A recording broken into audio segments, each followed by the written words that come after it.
Subscribe करें हमारे YouTube channel साधना gold को और पाएं वीडियो सबसे पहले। और हाँ, बेल आइकन दबाना ना भूलें। ये मेरे जीवन का अनुभव है जो मैं आपसे शेयर करने जा रहा हूं। मेरा अनुभव कहता है आज तक का कि जो बेटा अपने पिता से 1 रुपए ना लेता हो और पिता से 1 रुपए लिए बिना ही बड़ी ईमानदारी से अपनी पत्नी, अपने पुत्र, अपने परिवार का पालन पोषण कर रहा हो, वह सफल व्यक्ति है। जो पिता के टुकड़ों पर ना पलता हो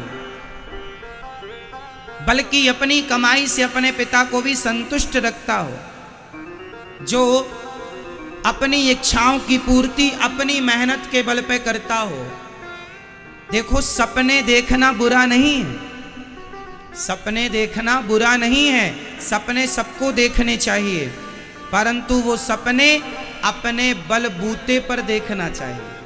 ना बाप के भरोसे कोई सपना देखना चाहिए, ना ससुराल वालों के भरोसे कोई सपना देखना चाहिए। उतना ही पांव पसारो जितना चादर है। बस मेरा मानना है कि जो बेटा अपने पिता से भी 1 रुपए लेने का भावना रखता हो, बल्कि अपने पिता को अपना धन दे करके पिता को संत, पिताजी आपको जरूरत है तो आप ले लीजिएगा, हम तो आपकी सेवा चाहते हैं और आपसे 1 रुपए नहीं चाहते। भाई, बाप का धन तो बेटे का ही है, पर फिर भी बेटे को 1 रुपए बाप से लेने की जरूरत ना पड़े और वो अपनी जिम्मेदारियां पूरी उठाए, पूरी करे।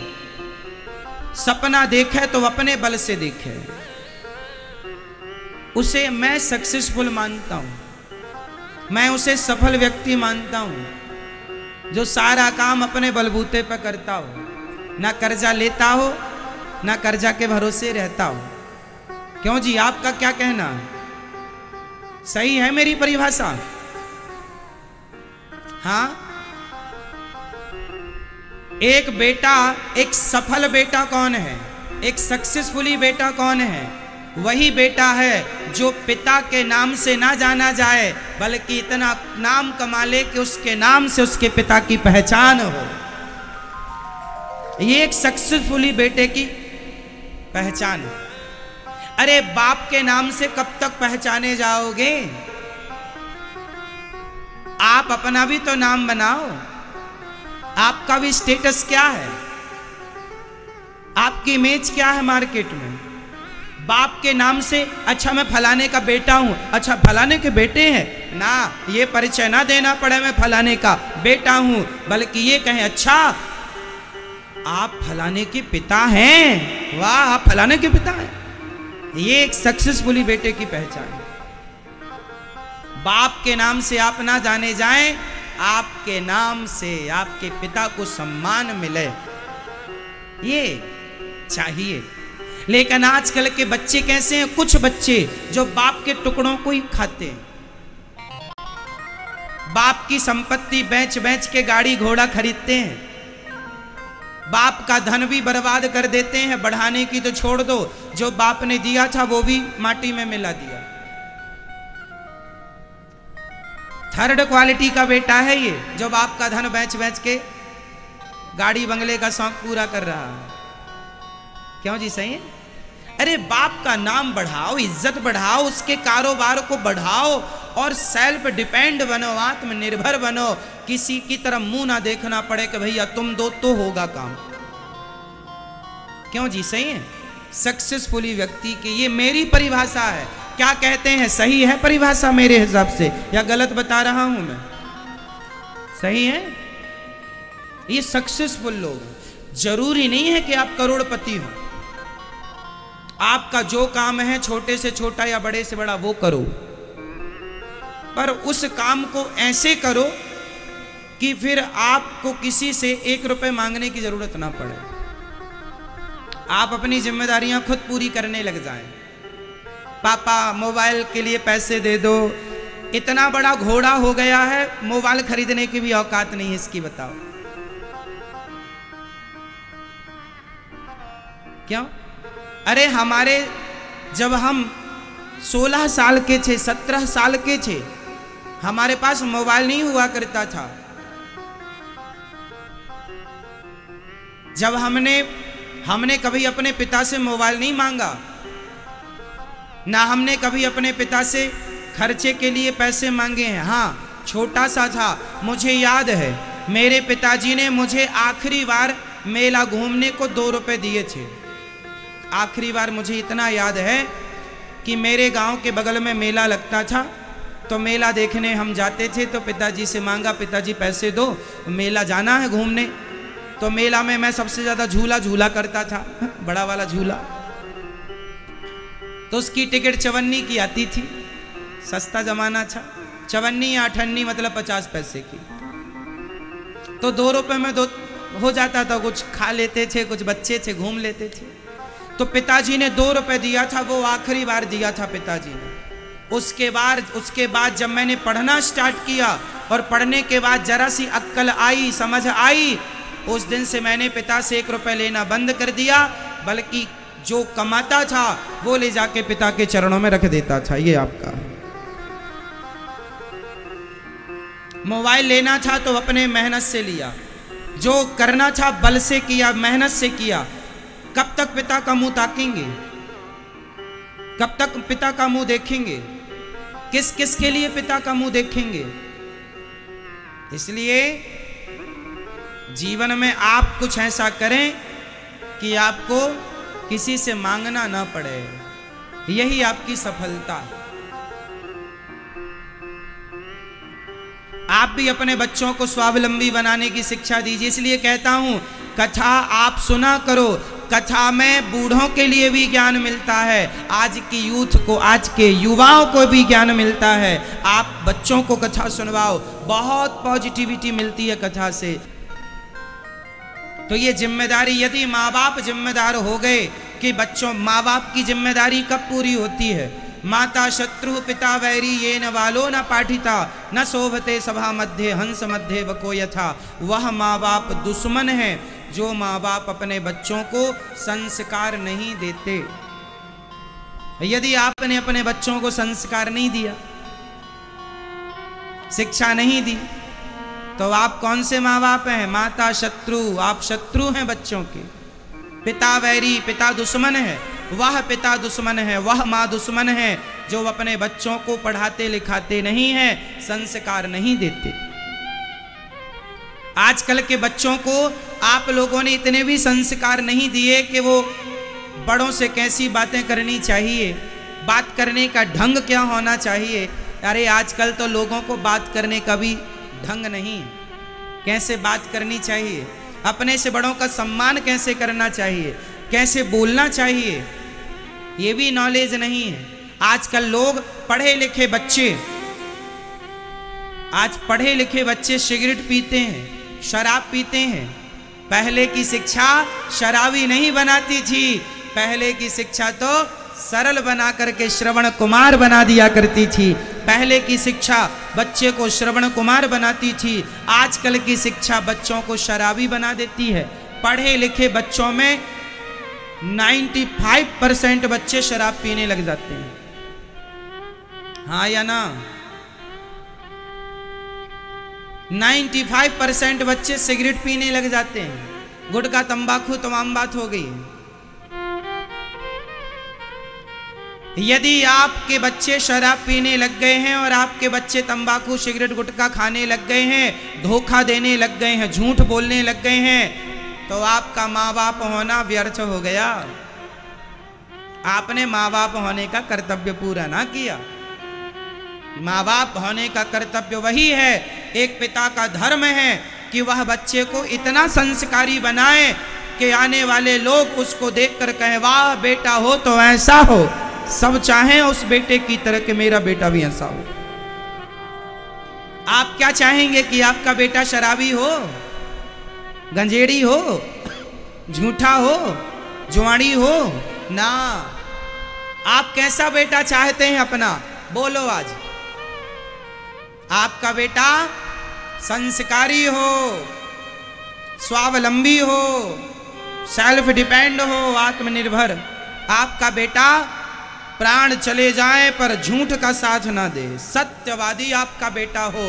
धन्य है वो बाप जिसका बेटा सत्य के लिए मर जाए, अरे सत्य के लिए मर गया कोई बेटा तो वो 21 पीढ़ी तार देगा केवल सत्य के बल पर के। सत्य बोला, मर गया तो क्या हुआ, सत्य के लिए मरा। दशरथ जी मर गए तो क्या हुआ, सत्य के लिए मर गए। हरिश्चंद्र बिक गए तो क्या हुआ, सत्य के लिए बिक गए। आजकल के बेटे बात बात पे झूठ बोलते हैं तो तुम्हारा बाप होना सफल नहीं हुआ, तुम फेल पिता हो, फ्लॉप हो गया आपका पूरा प्रोजेक्ट। इसलिए सफल पिता वही बेटों को, बच्चों को संस्कारी। सत्य बोलना है बेटा, ना गलत करना है, ना गलत होने देना है, ना बुरा देखना है, ना बुरा सुनना है, ना बुरा। तीनों से जो आदमी 3 से बच गया, 1 2 3 1 2 3, जो तीनों से बच गया आगे जाएगा वो, और इन तीनों में उलझ गया तो नाश। बुरा मत देखना, सर्वनाश हो जाएगा। बताओ बुरा देखा किसने और किसने बुरा देखा तो किसका विनाश हुआ, नाम बताओ। बताओ किसकी आंखें बिगड़ गईं, आंखें किसकी बिगड़ी तो नाश हो गया। बताओ क्या नाम था उस व्यक्ति का जिसकी आंखें बिगड़ गईं, जोर से बोलो मेरी मां। किसकी, रावण। रावण की आंखें बिगड़ गई सीता मां को देखकर, वाह कितनी सुंदर है। दूसरों की पत्नी में दिल आ गया, दूसरों की पत्नी में प्यार आ गया, उठा के ले आया। जब आप अपनी आंखें बिगाड़ते हैं, आंखों का बिगड़ना यही है कि पराई नारी पराए पुरुष में आंखें चली जाएं, पराए पुरुष पराई नारी में मन चला जाए, समझ लेना इसकी आंखें बिगड़ गई। और आंखें बिगड़ती हैं तो रावण की बिगड़ी तो सर्वनाश हो गया। आंखें ना बिगड़ने देना। स्त्रियां, आप भी अपनी स्त्रियों में भी आंखें बिगड़ गई। एक की बताओ, वो कौन सी महिला है जिसकी आंखें बिगड़ गई थी, बोलो मेरी मां, मैया। कौन, रावण की बहन। ये दोनों भाई बहन अच्छे नहीं थे, जैसा भाई था वैसे ही बहन थी इसकी। ये भी दूसरों के पुरुषों को ताक झांक करती रहती थी। कोई सुंदर सा मिला, हमसे विवाह कर लो, बेशरम हो गई थी बिल्कुल। कोई मिले बस शादी कर लो। और जबकि इसकी शादी हो चुकी थी, इसके पति का नाम था विद्युत जिह्वा। रावण ने मार डाला था इसको, खुद के जीजा को। चर्चा अलग हो जाएगी। सूप न खा गई, राम जी से कहती है, वाह कितने सुंदर हो, तो सम पुरुष न मौसम नारी, चलो शादी कर लेते हैं। राम जी ने कहा हमारी तो हो गई है, हम तो कर नहीं सकते। नहीं नहीं कर लो, हमारी जैसे कोई मिलेगी नहीं। राम जी बोले आप हमारी माता हो, हमारी पत्नी के अतिरिक्त हम पराई नारी को माता के रूप में देखते हैं। अच्छा सुनो, तुम्हारा मन है तो हमारा लक्ष्मण है, जाके बातचीत कर लो, यदि बात बन जाए तो वो कर ले शादी। अब लक्ष्मण जी के पास गई, कहो लक्ष्मण तुम भी कम सुंदर नहीं हो, उनके जैसे तो नहीं हो पर तुम हो, तुमसे भी हम काम चला लेंगी, कर लो शादी। लक्ष्मण जी बोले सुनो, हमसे शादी करोगी तो हम राम जी के कपड़े धोते हैं, फिर तुम्हें माता सीता के कपड़े धुलना पड़ेंगे क्योंकि वो हमारे माता पिता हैं। झाड़ू लगानी पड़ेगी, कपड़े धुलना पड़ेगी, धुल लोगी? सूप न खा बोली ना, हमें तो वॉशिंग मशीन चाहिए पहले ही, ये सब हमसे नहीं होगा, हम नहीं कर पाएंगे सब काम। तो लक्ष्मण जी बोले फिर एक काम करो, हमसे ना करो, राम जी से कर लो तो हमारी भाभी हो जाओगी। जाओ, सूप न खा फिर से आई, अरे सुनो राम जी, वो तुम्हारा भैया ठीक नहीं है, तुम बहुत अच्छे हो। राम जी ने कहा एक बार और ट्राई कर लो। बार बार यहाँ बार इतनी बेशरम है, वो अपनी शादी की बातें खुद कर रही है। जैसे आजकल की को सूप न खाएं अपनी शादियां खुद कर लेती हैं, ये सब सूप न खाओ की वंशज हैं, कहीं मर नहीं गई सूप न खा, आज भी जिंदा है इनके रूप में। जो अपनी खुद ले लेके भाग जाती हैं, ये सब सूप न खाए ही तो हैं। ना बाप की जरूरत ना माँ की जरूरत, किसी से पूछने की जरूरत नहीं, जो पसंद आया उसके संग भाग गई। ये सूप नखाओं के लक्षण है। क्यों जी, क्या कहते हैं आप, है ना? तो सूप नखा कहीं गई नहीं है, आज भी विद्यमान है। तो नजर बिगड़ी सूप नखा की, तो लक्ष्मण जी ने क्या क्या काटा? नाक और कान। अच्छा, किसी ने कहा लक्ष्मण जी आपने नाक ही क्यों काटी? गर्दन काट देते, हाथ काट देते, पांव काट देते, नाक ही क्यों काटी सूप नखा की? लक्ष्मण जी कहते कुछ और काटते तो इसे घर जाके बताना पड़ता कि फलानी जगह गए थे। नाक काट दी है तो इसे बताना नहीं पड़ेगा कहाँ गए थे, लोग देखते ही समझ जाएंगे कि नाक कटाने ही गई थी, नाक कटा के आ गई। इसलिए नाक ही काटी के इसे बार बार समझाना ना पड़ेगा, किसी को परिचय देने की आवश्यकता नहीं है। ये दोनों भाई बहन ना आंखों के कच्चे थे, ये दोनों भाई बहन आंखों के, आप लोग तो कच्चे नहीं हो ना, इसलिए आंखें मजबूत रखना, आंखें भगवान के चरणों में जाएं, आंखें भगवान को देखें, पर नारी पर पुरुष को आंखें ना देखें। यदि देखा, सूप नखा ने देखा, रावण ने देखा, दोनों का परिणाम आपके आगे। इसलिए अपनी आंखों को संभालो, तो आंखें ना बिगड़ने दीजिएगा। दूसरा कान, बताओ कान किसके बिगड़ गए थे इतिहास के पन्नों में? कान किसके बिगड़े थे? जिसके कान बिगड़ गए उसका भी सर्वनाश हुआ। बताओ कान किसके बिगड़े? जोर से, जोर से। माता कैकई, माता कैकई के कान बिगाड़ दिए थे मंथरा ने। और सुनो, माता कैकई के ये कान बिगड़ गए, मंथरा ने कान भर दिए, राम को वनवास भेज दिया। राम को वनवास भेज दिया, तो वनवास जब भेजा तो उस दिन से आज तक किसी बाप ने अपनी बेटी का नाम कैकई नहीं रखा, क्योंकि जो राम से द्रोह करती हो उनका कोई नाम लेता भी नहीं। कौशल्या नाम की महिला लाख मिल जाएंगी आपको, सुमित्रा नाम की महिला 1000 मिल जाएंगी, लाखों मिल जाएंगी, पर एक भी कैकई नहीं मिलेंगी। ये परिणाम क्यों हुआ? क्या बिगड़ गए माता के? इसलिए आप लोग भी जो दिन भर पड़ोसन से चुगली सुनती रहती हो, उल्टी सीधी सुनती रहती हो, तुम्हारे अंदर भी तो भरता हो गए सब।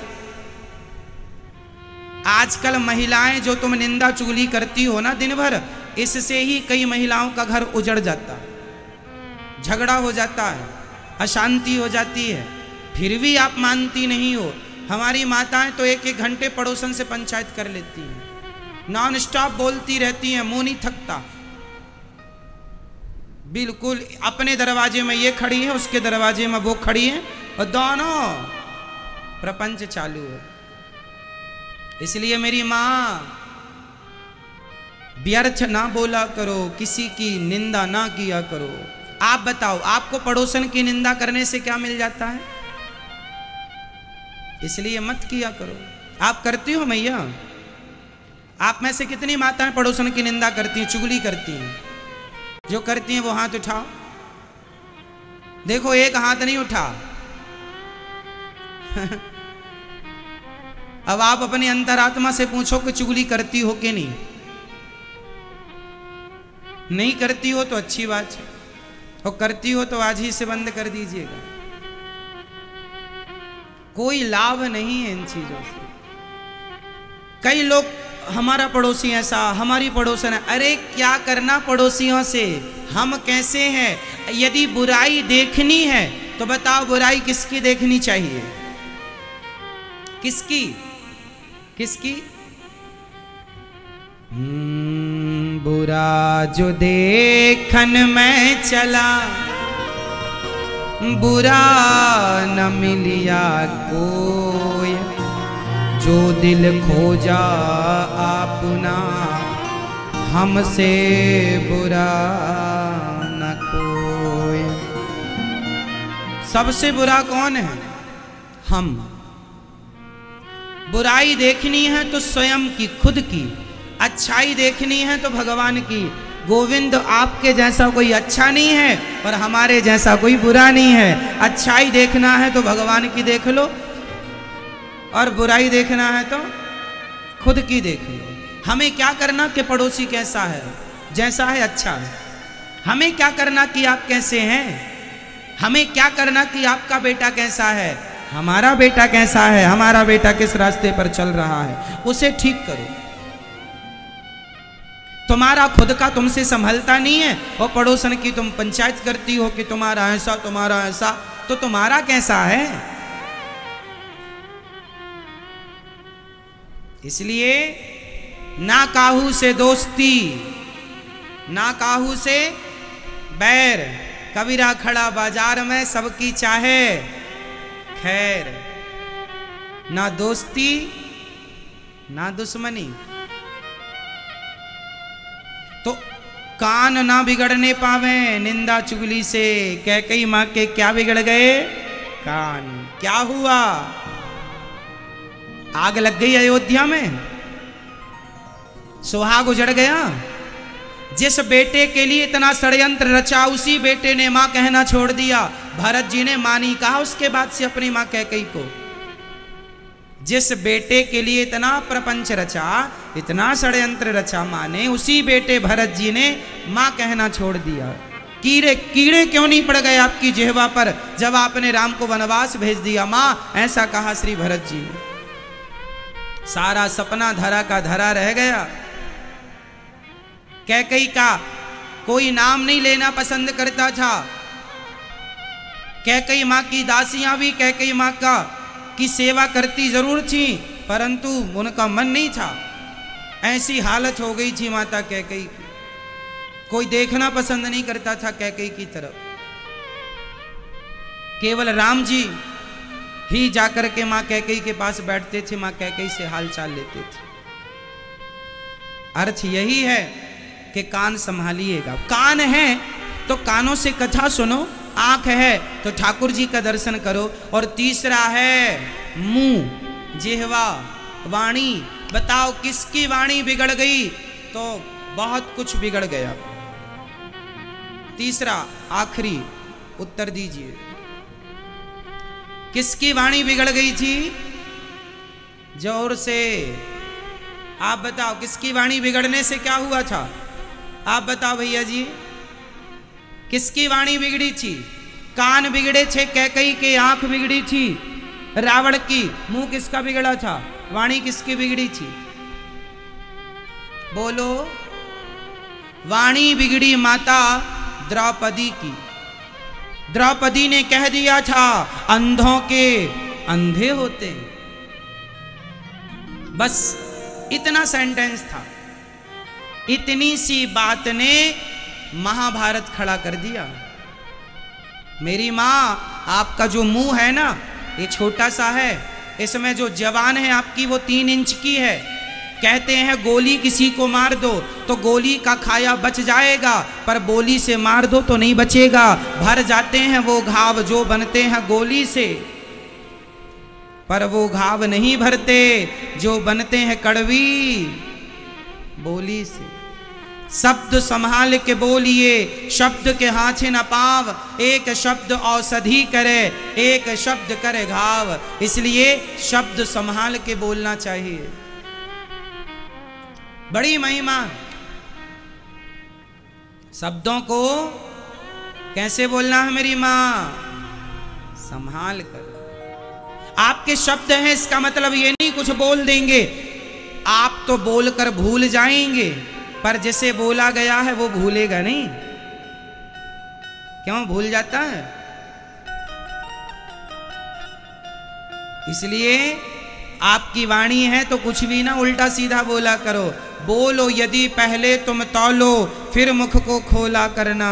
पुष्प नहीं बन सकते हो तो कांटे बनकर मत रहना। बोलने से महाभारत हो गया। आज भी घरों में झगड़ा किससे होता है? बोलने से। क्यों जी? अक्सर अधिकांश घरों में झगड़ा किससे होता है? अत्यधिक बोलने से। हाँ या ना? हाँ या ना? इसलिए कहता हूं मौन रहो तो ही अच्छा है। मौन रहो तो अच्छा है। मौन रहो तो ही अच्छा है। कम से कम विष मत घोलो। बोलो यदि पहले तुम तौलो, फिर मुख को खोला करना। पुष्प नहीं बन सकते हो तो कांटे बन कर मत रहना। भला किसी का कर न सको तो बुरा किसी का मत करना। पुष्प नहीं बन सकते हो तो कांटे बन कर मत रहना। पुष्प नहीं बन सकते हो तो कांटे बन कर मत रहना। घर न किसी का बसा सको तो झोपड़ियां न जला देना। मलहम पट्टी कर न सको तो खार नमक न लगा देना। दीपक बन कर जल न सको तो दीपक बन कर जल न सको तो अंधियारा भी मत करना। पुष्प नहीं बन सकते हो तो कांटे बन कर मत रहना। पुष्प नहीं बन सकते हो तो कांटे बन कर मत रहना। पुष्प नहीं बन सकते हो तो कांटे बन कर मत रहना। इसलिए हम जगा रहे हैं, अभी जगा रहे हैं। आप जाग जाओ, अच्छी बात है। तो कितनी चीजें संभालेंगे आप लोग? कौन कौन सी? फटाफट दोहरा दो, हाथ रख के बताओ। तीनों को कंट्रोल,